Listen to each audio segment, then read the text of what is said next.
Hola, bienvenidos a la lección magistral de hoy. Vamos a hablar de dificultades y errores en el aprendizaje de la estadística. Como a diferencia de otras materias o de otras ramas de las matemáticas, la intuición juega un papel muy importante en estadística y en probabilidad. Vamos a ver algunos de los aspectos en los que suele fallar la intuición o en los que es importante desarrollar ese sentido estadístico para poder comprender los conceptos de manera adecuada. Vamos a empezar por la diferencia entre correlación y causalidad. Es muy importante recordar que correlación no implica causalidad. Hay ejemplos, podemos encontrar ejemplos en los que vemos una correlación entre variables. Sabéis que la correlación es un factor matemático, es un número que se puede calcular entre -1 y 1, si hablamos del coeficiente de correlación. Y podemos evidenciar efectivamente que hay correlación entre dos variables que están correlacionadas. Sin embargo, eso no implica que una sea la causa de la otra, es decir, que el crecimiento de una venga determinado por el crecimiento de la otra. Errores asociados a esta falacia o a este concepto aparecen en la prensa muy a menudo, en la que el titular ya directamente establece una causalidad entre dos variables cuando es evidente que no la hay o puede ser evidente que no la hay. Por ello, es necesario que trabajemos el aspecto crítico, el carácter crítico en nuestros alumnos, para que sean capaces de establecer sus propias conclusiones, de razonar de manera estadística para determinar si efectivamente hay una correlación o si no hay correlación entre esas variables.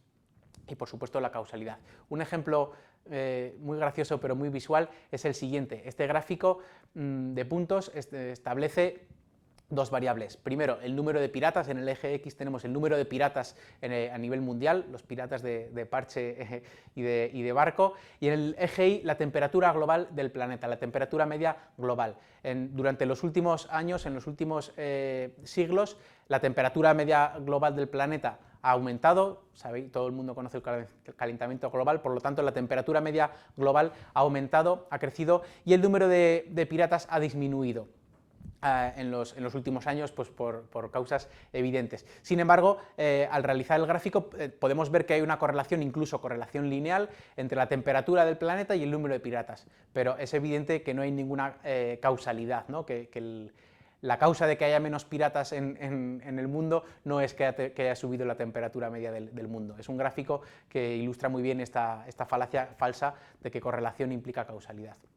Otro ejemplo muy utilizado es una correlación a la inversa entre la cantidad de lluvia que ha caído y el número de procesiones que se hacen en honor a la lluvia, para pedir la lluvia. Cuanta más lluvia hay, menos número de procesiones se celebran, y al revés, cuanto más procesiones pidiendo lluvia se celebran, menos cantidad de lluvia hay. Evidentemente hay una correlación inversa, pero no significa que las procesiones vayan en contra de la lluvia, sino que cuanto menos llueve, pues más se demanda que llueva, y cuanto más llueve, menos nos acordamos de ese espíritu divino para pedir la lluvia. Entonces, quiero repetirlo una vez más, que quede muy claro: correlación no implica causalidad. Podemos encontrar correlación lineal o de otro tipo entre dos variables, pero que no haya causalidad.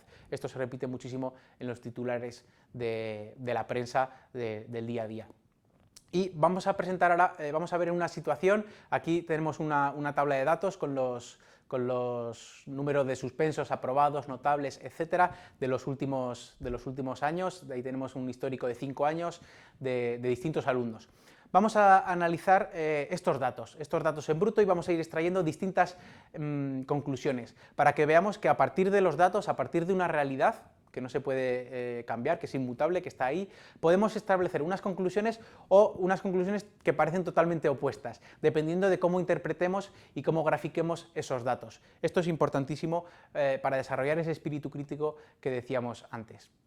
Bien, vamos a graficar mediante gráficos de barras el número de suspensos en los últimos años, el número de aprobados, el número de notables, sobresalientes y de no presentados, tanto desde el 2012 hasta el 2016.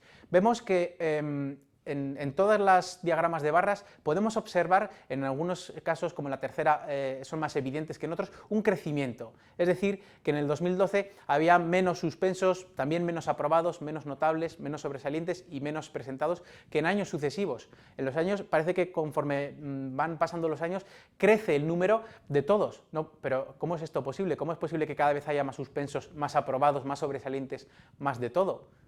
pues os lo dejo pendiente para que lo contestéis, pero bueno, la pista está en el número de alumnos, ¿vale? Que no siempre tenemos el mismo número de alumnos. Y a lo mejor hace 12 años no había el mismo número de alumnos que había en el 2016. Pero sin embargo, si solo atendemos a estos gráficos, podemos ver que la tendencia es hacia, si solo nos fijamos, por ejemplo, en los notables, podemos decir que cada vez hay más notables. Bueno, pero puede ser un dato relevante o puede no serlo si cada vez hay más de todo, más aprobados, más suspensos. Seguimos con la misma tabla, los mismos datos y vamos a ir en busca de titulares. Nos vamos a convertir en periodistas y vamos a buscar titulares para nuestro periódico. Queremos titulares que impacten, titulares llamativos y que se atengan a los datos. Pues, ¿cómo podemos justificar el siguiente titular? En 2015 hubo una de las menores tasas de suspensos de los últimos años. Bueno, pues podemos ir a los datos de suspensos de los últimos años y vemos que en el 2015 hubo 30 suspensos, en el 2016 hubo más, en el 2014 también, pero en el 2012 y 2013 hubo menos. Entonces, parece difícil decir que en el 2015 hubo una de las menores tasas de suspensos. Si graficamos esto con un gráfico un polígono de frecuencias y dibujamos el número de suspensos respecto a los matriculados, respecto al total de alumnos, pues vemos que en el 2015, pues bueno, que efectivamente hubo, parecido al 2013, pero hubo uno de los menores tasas de suspensos de los últimos años. Por lo tanto, podemos respetar este titular. Pero ahora vamos a buscar el titular contrario.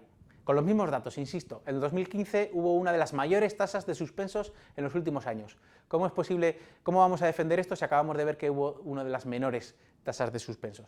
Bueno, pues vamos a dibujar los suspensos respecto a los presentados. En lugar de fijarnos respecto a todos los matriculados, quitamos los presentados, los no presentados. Vemos que en el 2015 hubo muchísimos no presentados, eso puede ser una información relevante, pero la quitamos de nuestro estudio y graficamos los suspensos respecto al total de presentados, ¿vale? No a los matriculados. Y vemos que el 2015 pues crece muchísimo. Como hubo muchos que no se presentaron, pues 30 suspensos respecto al total son muchísimos. Junto al 2012 está entre los años mayores. Entonces hemos sacado ya dos titulares totalmente opuestos. Dependiendo si tenemos intereses para hablar de una cosa o de otra, podemos sacar este titular o el siguiente. Totalmente distinto. Vamos a cambiar de año, con los mismos datos. El año con mayor número de suspensos fue el 2016. ¿Qué gráfico podemos utilizar para decir esto? Bueno, pues quizás el más sencillo, ¿no? Si nos fijamos en la frecuencia absoluta, en esta tabla de frecuencias, vemos que efectivamente el 2016 fue el año con mayor número de suspensos. Dibujamos en un diagrama de barras el número absoluto, la frecuencia absoluta, y vemos que el 2016 fue el número con mayor número de suspensos. ¿Es relevante esta información? Puede serlo o puede no serlo. Hay que recordar esa línea que he omitido intencionadamente, que es el número total de alumnos. En el 2016 había muchísimos más alumnos que en el 2012. Por tanto, es natural que haya más suspensos. También hay más notables, más sobresalientes, más de todo, como hemos visto antes. Por tanto, sería interesante sacar una relación proporcional al número de alumnos. Quizás ahí la proporción se mantenga como hemos visto en los gráficos anteriores del 2015 y 2016. Por tanto, con los mismos datos que teníamos ahí, con una realidad, hemos sido capaces de interpretarla de tres formas muy distintas. Dos de ellas sobre el 2015, con el mayor número o menor número de suspensos, titulares totalmente antagónicos, pero que reflejan la realidad conforme sesgada, conforme a mí me interesaba. Y por otro lado, en el 2016, que fue el año con mayor número de suspensos. ¿Fue el peor año? No necesariamente, si lo comparamos respecto al número total de alumnos que había, pero hemos visto cómo podemos manipularlo. Por eso insisto en la necesidad de desarrollar un espíritu crítico y el razonamiento empleando argumentos estadísticos de nuestros alumnos, que no se queden con un titular que lean en la prensa, con un gráfico que veamos en la televisión. Hay que interpretarlo y efectivamente comprender si realmente se están extrayendo las conclusiones adecuadas o no. Os dejo como ejercicio un par de titulares más para que con estos mismos datos grafiquéis o hagáis gráficos o tablas para justificar o defender estos titulares. Nuestros alumnos no llegan al aprobado, podemos hacer la media de las notas de cada año, por ejemplo, o nuestros alumnos aprueban cada año. Son dos titulares totalmente también contrarios y simplemente calculando la media de cada año os animo a que dibujéis gráficos para defender que no llegan al aprobado cada año o que sí que llegan al aprobado cada año. De nuevo podéis jugar con los alumnos presentados y no presentados. Una pista.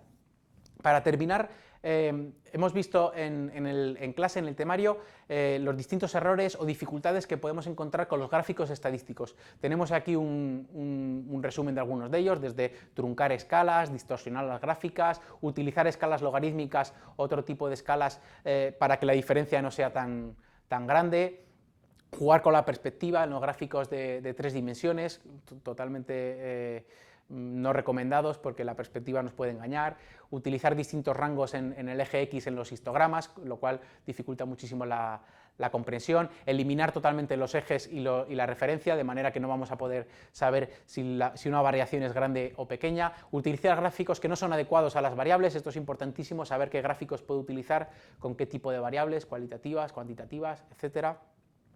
Hemos visto también un ejemplo en el que si hablamos de frecuencia absoluta o de frecuencia relativa o de porcentajes podemos sacar conclusiones totalmente distintas o incluso utilizar el lenguaje engañoso. Todos estos son dificultades o errores que tenemos que enseñar a detectar a nuestros alumnos para que trabajen y extraigan sus propias conclusiones. Hasta aquí la lección magistral de hoy, muchas gracias por su atención y nos vemos en la siguiente.